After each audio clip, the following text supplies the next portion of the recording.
Good morning. Today we begin diagramming that is a little more difficult. I want to make sure I give you just a little bit of extra information because we're trying to get so much in here, literature and grammar and writing. We're doing poetry today, so I want to make sure that I give you a little extra help on the diagramming just so you have a review. We will go over it in class, but this way you'll have just a little bit of review that you can go back.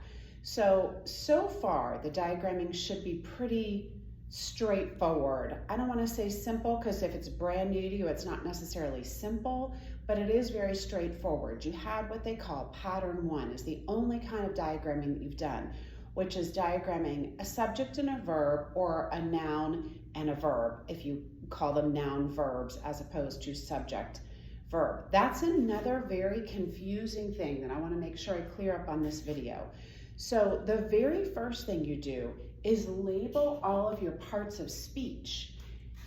Then when you diagram, you are actually labeling what those jobs are. They call them jobs. What those jobs of each of the words is, and that's what you're putting on their sentence. For example, every word has a job. It has a job of being the subject, being the verb, being the helping verb, being the direct object.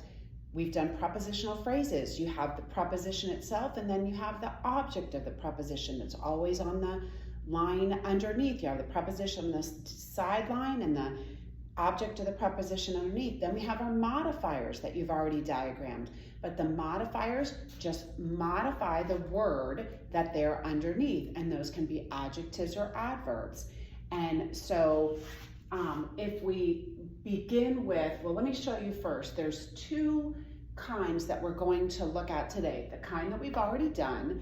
This is sentence type number 1, they call it, and that's just a plain noun and verb. You should have been doing these for the last 3 weeks, and you've done them with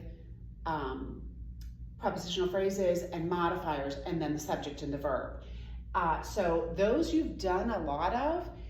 And if you remember last week, I mentioned it's almost more difficult when you can't label everything in the sentence, I think. So now you'll begin to label and diagram everything in the sentence, which I think becomes a little bit more easy.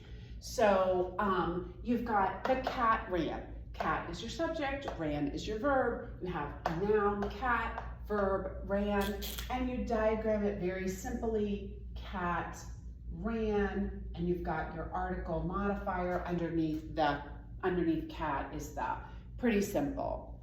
Now the new one you're going to learn is going to be when you have an action verb, and it has to be an action verb in this pattern, this sentence pattern number 2, because you'll get to linking verbs and you'll have something after those. But right now you're only doing action verb, direct object. That's it in sentence number 2, in pattern number 2.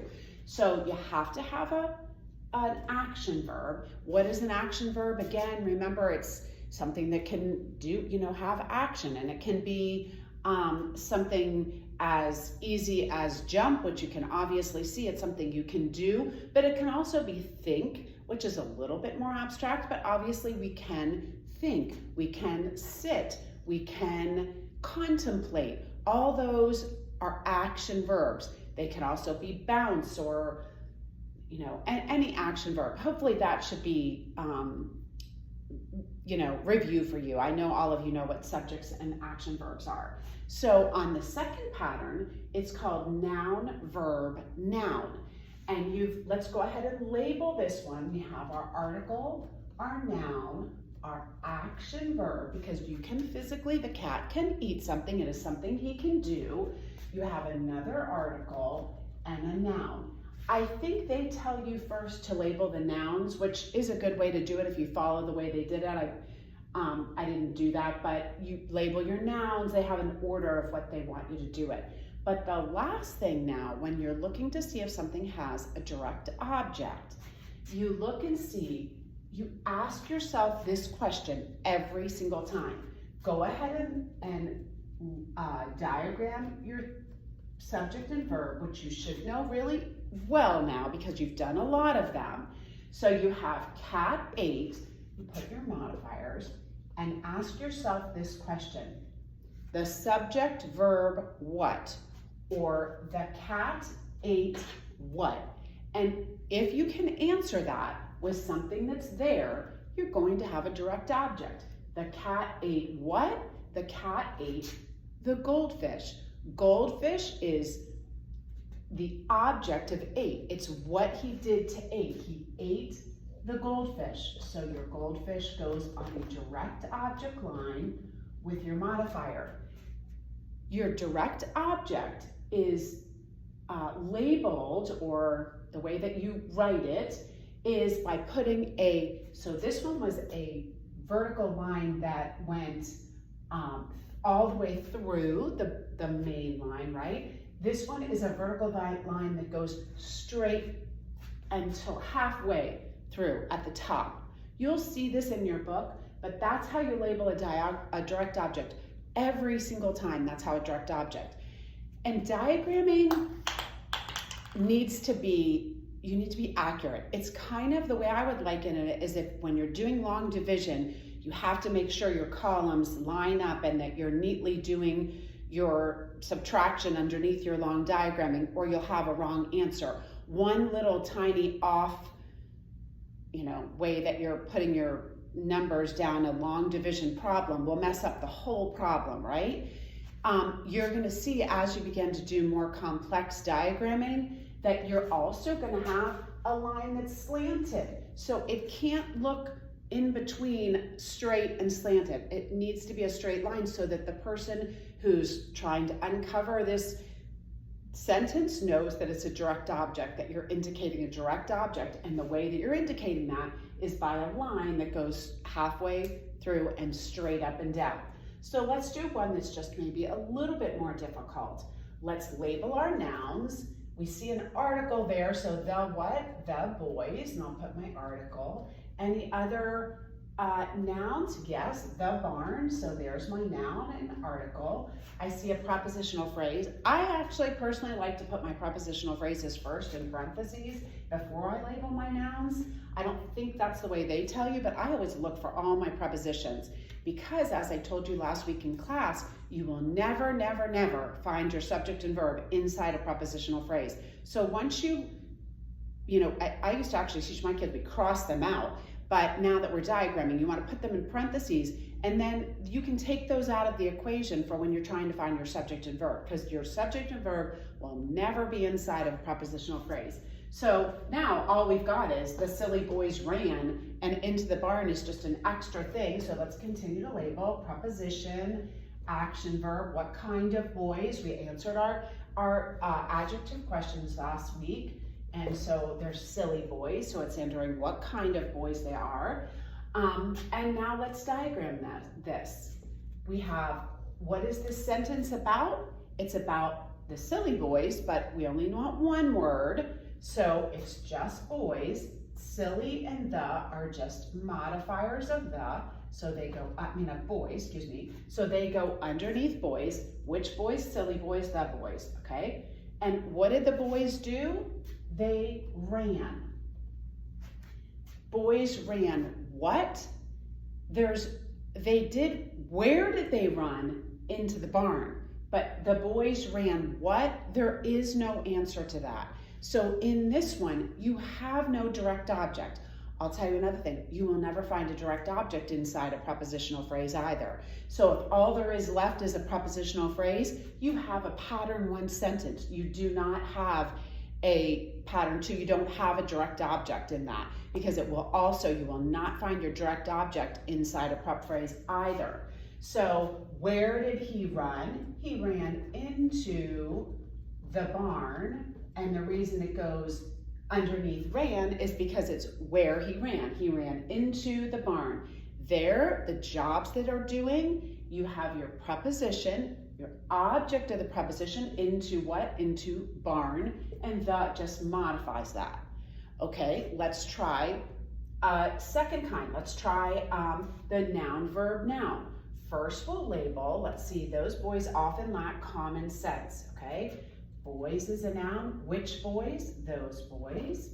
Another sense, they lack common sense is a noun. Okay, so there's another line. What kind, noun, what kind of sense? Common sense. So that describes the kind of sense. Boys, what? They lack. That's an action verb because it is something that has action. It's able, the boys are able to lack something. And when do they lack it? When do the boys lack common sense? Often. So that's an adverb because it answers that adverb question. Remember, that is something you absolutely want to memorize as your adjective and adverb questions. I had each of you write those on an index card so you can easily look at them while you're doing your exercises and know that if it answers when, it's an adverb, okay? Because sometimes your adverbs are not going to end in ly.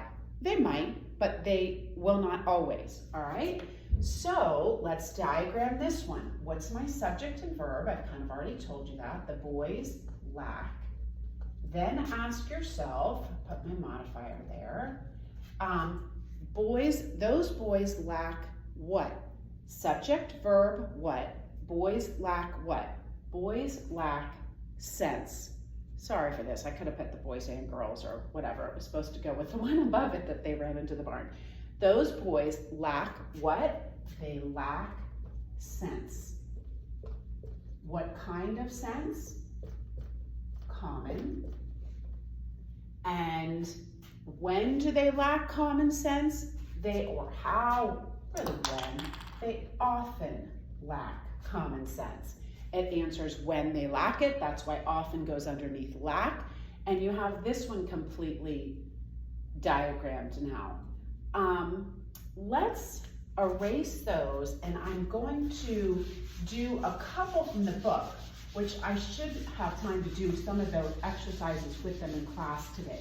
Just as a side note to this English 2 class particularly, I did send out an email, but just so you know, if this is really easy for you, you can have your child only do evens or odds or, you know, however you want to do it. If they can do 5 on that page and diagram 5 perfectly, they don't need to do 10 or 12 or 50, however many there are on each sentence, because I do recognize diagramming is tedious. I do feel like it's very worthwhile, but it is tedious. So don't make your child do all of them if it's easy for them. I would rather they do it correctly and do a few of them than get completely frustrated by having to do a bunch of them. So you as the parent determine that, and you can go from there. So in the first lesson, I will give you a little hint, and I'm going to remind the kids this in class, but on exercise A, sentence pattern 1 means that none of those are going to have direct objects on exercise A. Those are all sentence pattern 1. And then if you turn to sentence pattern, exercise B, those are all sentence pattern 2. I don't think it's until C where they mix them up and you have to find out. So you're going to do 10 of pattern number 1, 10 of pattern number 2. You're going to diagram each of those, and then it's not until lesson C where you have to do both of them in there, okay? So let's just look at the very first one on page 89. It says, in today's youth-oriented society, we seldom appreciate the wisdom of our elders.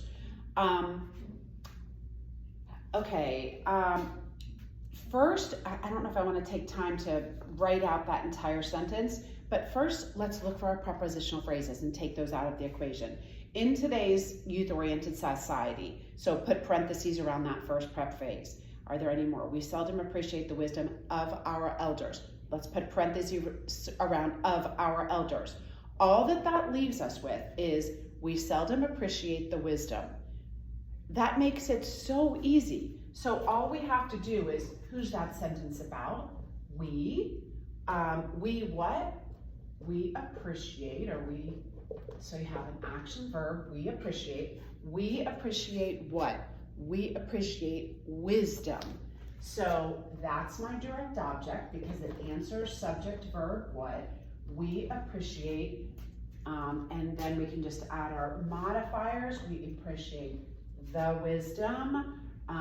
When do we appreciate the wisdom? Seldom. And then we have our prepositional phrases that we can go back, and in today's youth-oriented society, that would be another when we do it. So in and in what is in society.